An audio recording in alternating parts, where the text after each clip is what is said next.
बंधु माने आजिर एही कार्यक्रम को आपण मानकु स्वागत। आजिर एही कार्यक्रमटी मेष राशि व्यक्ति विशेष मानक पई बहुत गुरुत्वपूर्ण अटे। कारण मेष राशि व्यक्ति विशेष मानकर जीवन रे एही पवित्र गजलक्ष्मी पूजा ठारू किछि बड़ हेबाको जाउछि, किछि बड़ परिवर्तन हेबाको जाउछि। तो आपनक जीवन रे कोन सब परिवर्तन हेबाको जाउछि से विषय जानिबा पई आपण माने वीडियोटी को स्किप न करी शेष पर्यंत निश्चय देखंतु एवं वीडियोटी को लाइक करी चैनल टी को सब्सक्राइब करी दियंतु। कमेंट बॉक्स रे भक्ति एवं श्रद्धार सहित जय मां लक्ष्मी निश्चय लिखंतु। तो बंधु माने आसंतु आरंभ करिबा आजिरो एही कार्यक्रम को जहां आपणकर जन्म राशि तथा चंद्र राशि उपरे आधारित अटे। तो राशि चक्रर 12 गोटी राशि मध्यरु प्रथम राशि हेउची मेष राशि एवं मेष राशिर राशिधिपति हेउछंती मंगल। तो बंधु माने मंगल आपणक कुंडलीर सप्तम भावरे गोचर करूछंती एवं मंगलंकर दृष्टि आपणकर प्रथम भाव उपरे रहुछि। एहा परे 27 अक्टोबर को मंगल आपणकर अष्टम भाव को प्रवेश करिवे, किंतु निजर स्वगृह रे प्रवेश करिवे। तो अष्टम भावरे मंगल आपणको शुभ फल प्रदान करिवे।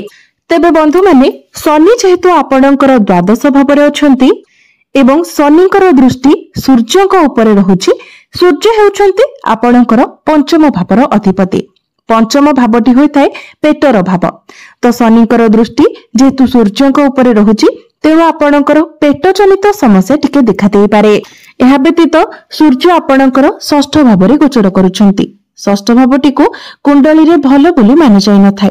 षष्ठ भावटी रोगर भाव होइथाय, तेणु आपणको टिके आपणकर स्वास्थ्य उपरे ध्यान रखिबार अछि, अर्थात आपणकर खाद्य पेय प्रति विशेष सतर्क रहिबार अछि। किंतु ताहा केवल 16 अक्टोबर पर्यंत। किंतु 16 अक्टोबर परे आपणकर स्वास्थ्य बहुत भलो रहिबो, कारण सूर्य आपणकर सप्तम भावरे प्रवेश करिवे, केंद्र रे गोचर करिवे। तो आपणकर स्वास्थ्य रे आपण सुधार देखिबाको पाइबे। एबे आसंतु जानिबा विद्यार्थी मानक पई किपरि रहिबो एही पवित्र गजलक्ष्मी पूजा परर समय। तो बंधु माने एही गजलक्ष्मी पूजा ठारू आपणकर शिक्षा क्षेत्र रे एक बड़ परिवर्तन हेबाको जाउछि, कारण पंचम भावटी होइथाय शिक्षार भाव। आपणक पंचम भावर अधिपति हेउछंती सूर्य। सूर्य वर्तमान आपणकर षष्ठ भावरे गोचर करूछंती, किंतु एही गजलक्ष्मी पूजा परे अर्थात 17 अक्टोबर को सूर्य आपणकर सप्तम भाव को प्रवेश करिवे, केंद्र रे गोचर करिवे। सूर्यंकर दृष्टि आपणकर प्रथम भाव उपरे रहिबो। 16 अक्टोबर परे आपणको आपणकर पाठ पढ़ारे एक बहुत भलो परिवर्तन देखिबाको मिलिबो। आपण पाठ पढ़ा रिलेटेड जहाँ भी स्टेप नेबे, जहाँ भी डिसीजन नेबे, सेथि आपण सक्सेस हेबे। एही गजलक्ष्मी पूजा परे जदि आपणकर किछि एग्जाम अछि, किछि कॉम्पिटिटिव एग्जाम अछि, प्रतियोगितामूलक परीक्षा अछि, कोनोसी सरकारी परीक्षा अछि, तो सेथिरे आपण उत्तीर्ण हेबे। किंतु आपणकर पंचम भावरे जेहेतु केतु गोचर करूछंती, तो अन्य कहार कथारे पड़ी आपण किछि डिसीजन नियंतु नहीं किबा निजर डिसीजन को चेंज करंतु नहीं। आपणको जहा ठीक लागुछि आपण आपणकर पाठ पढ़ारे ताहा करिबाको चेष्टा करंतु। जदि आपण अन्य कहार कथारे पड़ी किछि डिसीजन नियंती किबा निजर डिसीजन को चेंज करंती, तो आपण ही असुविधा रे पड़ी पारंती। एथि प्रति आपण सतर्क रहिबा उचित। एबे आसंतु जानिबा आपणकर प्रेम जीवन किपरि रहिबो एही पवित्र गजलक्ष्मी पूजा ठारू। तो बंधु माने कुंडलीर पंचम भावटी आपणकर शिक्षार भाव हेबा सहित पंचम भावटी मध्ये होइथाय आपणकर प्रेम जीवनर भाव। तो आपणकर पंचम भावर अधिपति हेउछंती सूर्य।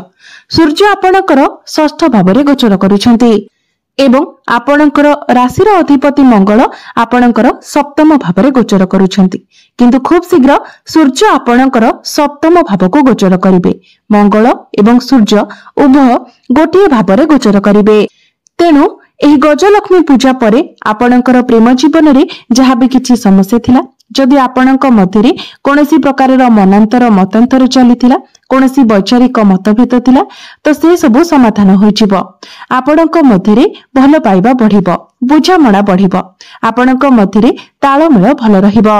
आपण दुई जण मिसी केवडे बुलिबाको जाई पारंती। एबे आसंतु जानिबा आपणकर वैवाहिक जीवन किपरि रहिबो एही पवित्र गजलक्ष्मी पूजा ठारू। तो बंधु माने कुंडलीर सप्तम भावटी होइଥାଏ वैवाहिक जीवनर भाव, आपणक जीवन साथीर भाव। आपणकर सप्तम भावरे गोचर करूछंती आपणक राशिर अधिपति मंगल एवं आपणकर सप्तम भावर अधिपति शुक्र आपणकर पंचम भावरे गोचर करूछंती। किंतु एही गजलक्ष्मी पूजा परठारु शुक्र आपणकर षष्ठ भावरे प्रवेश करिवे। तेबे आपणकर सप्तम भावर अधिपति शुक्र जेतेबेले आपण षष्ठ भावरे गोचर करिवे तो शुक्रंकर दृष्टि आपणकर द्वादश भाव उपरे रहिबो। षष्ठ भावटी होइଥାଏ रोग ऋण एवं शत्रुर भाव। तेणु आपणकर जीवन साथी जदि कोनोसी लोन नेबा पई चाहुतिले तो लोन तांकर सैंक्शन होई जाई पारे, किंतु आपणक जीवन साथींकर स्वास्थ्य रे किछिटा समस्या देखा देई पारे एवं आपणक जीवन साथींकर क्यारियर रे तांको विरुद्ध रे किछि पॉलिटिक्स मध्ये होई पारे। आपणकर वैवाहिक जीवन रे मध्ये किछिटा वैचारिक मतभेद देखा देई पारे, मिसअंडरस्टैंडिंग मिसकम्युनिकेशन होई पारे, कारण मंगलंक ठारो शुक्र द्वादश भावरे गोचर करिवे। तेणु मंगल एवं शुक्रंक मध्यरे 1-12 रो कनेक्शन बनि जिवो। तेणु आपणको आपणकर वैवाहिक जीवन प्रति टिके विशेष सतर्क रहिबार अछि। एबे आसंतु जानिबा सबुठारु गुरुत्वपूर्ण विषय वस्तु आपणकर भाग्य क्यारियर एवं व्यापार वाणिज्यर स्थिति किपरि रहिबो एही पवित्र गजलक्ष्मी पूजा ठारु। तो बंधु माने कुंडलीर नवम भावटी होइଥାଏ आपणकर भाग्यर भाव। आपणकर नवम भाव अर्थात भाग्य भावर अधिपति हेउछंती देवगुरु बृहस्पति।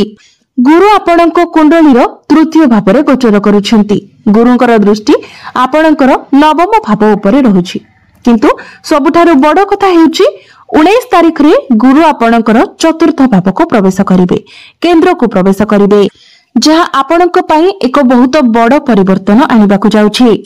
गुरु जेतेबेले आपणकर चतुर्थ भावरे गोचर करिवे तो गुरुंकर दृष्टि आपणकर दशम भाव द्वादश भाव एवं अष्टम भाव उपरे रहिबो। तो आपणकर भाग्य भावर अधिपति जेतेबेले केंद्र को आसी जिवे एवं आपणकर चतुर्थ भावरे उच्चस्थ होई जिवे तो यह आपणकर भाग्य को बहुत मजबूत बनाइबो। वर्तमान भी आपणकर भाग्य भल अछि जेहेतु गुरु आपणकर नवम भाव को देखुछंती, किंतु गुरु जेहेतु तृतीय भावरे गोचर करूछंती तो अल्प किछि बाधा विघ्न आसुथिबो। किंतु गुरु जेतेबेले चतुर्थ भावरे गोचर करिवे तो आपणको संपूर्ण रूप रे आपणक भाग्यर साथ मिलिबो। तेणु आपणकर जदि कोनोसी कार्य अधारे रहितिला तो सेही कार्य आपणकर संपूर्ण होई जिवो। एहा व्यतीत आपण जदि भाग्य संबंधित किछि कार्य करबाकू चाहउचंती, जेमिति कि कोनोसी बड़ कार्य आरंभ करबाकू चाहउचंती, किछि बड़ डिसिजन नेबाकू चाहउचंती, कोनोसी बड़ जिनिस आपण किणाकिणी करबाकू चाहउचंती, किछि बड़ इन्वेस्टमेंट करबाकू चाहउचंती, आपणकर कोनोसी मीटिंग किबा डील रहिछि तो 19 अक्टोबर परे आपणको ए सब क्षेत्र रे बहुत अधिक सफलता मिलबाकू जाउछि। 19 अक्टोबर परे आपण कोनोसी शुभ मांगलिक कार्यर आयोजन करि पारंती।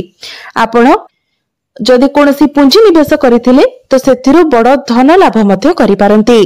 नूतन गृह निर्माण करि पारंती, नूतन भूमि जमी प्रॉपर्टी इत्यादि किणाकिणी करि पारंती, नूतन जानवाहन मध्य किणाकिणी करि पारंती। गुरु जेतेबेले आपणकर चतुर्थ भावरे गोचर करिवे तो चतुर्थ भावटी होइଥାଏ मांकर भाव। तेणु आपणक मांकर स्वास्थ्य रे जदि किछि समस्या थिला तो से सब मध्य दूर होई जिवो। विशेष करी जदि जॉइंट पेन भली किछि समस्या थिला तो ताहा दूर होई जिवो, किबा जदि स्टमक रिलेटेड किछि प्रॉब्लम थिला तो ताहा मध्य सॉल्व होई जिवो।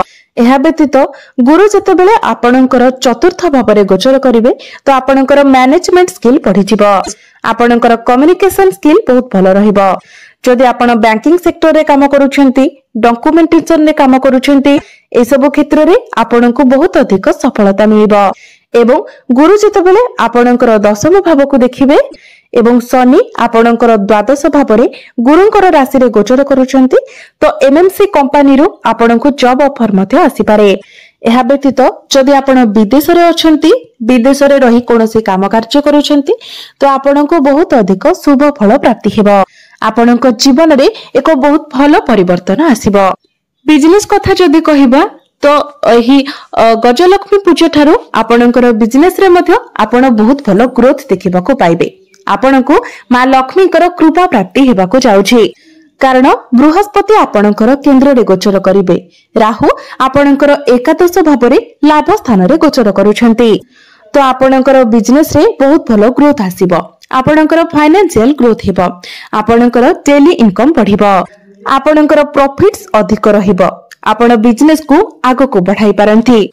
तो एबे आसंतु जानिबा किछि उपाय विषय जो उपाय गुड़िक करबा द्वारा आपण को अधिक मात्रा रे शुभ फल प्राप्ति हेबो एवं जहा किछि अशुभत्व रहउछि से गुड़िक मध्य दूर होइजिबो। तबे जेहेतु वर्तमान आपणक राशि रे शनि 7.5 चलुछि तो शनिकर प्रतिकार स्वरूप आपण प्रत्येक दिन शनिकर बीज मंत्र 108 थर जप करंतु। जदि आपणक कुंडली रे शनि दुर्बल स्थिति रे अछंती तो प्रत्येक शनिवार दिन आपण किछि कला वस्तुर दान करंतु। जेमिति कि कला जोता, कला छता, कला रंगर वस्त्र, कला रंगर कंबल, बिरी डाली जेकोनोसी भी कला रंगर जिनिस आपण दान करंतु। एवं प्रत्येक दिन आपण हनुमान चालीसा पाठ करबा सहित प्रत्येक दिन उदित सूर्य को आपण तंबा पात्र रे जलार्घ्य अर्पण करंतु। निश्चित भाव में आपण को अधिक मात्रा रे शुभ फल प्राप्ति हेबो। तो बंधु माने आपणकर जीवन मंगलमय हेउ एहा ही ईश्वरक निकट रे मोर प्रार्थना।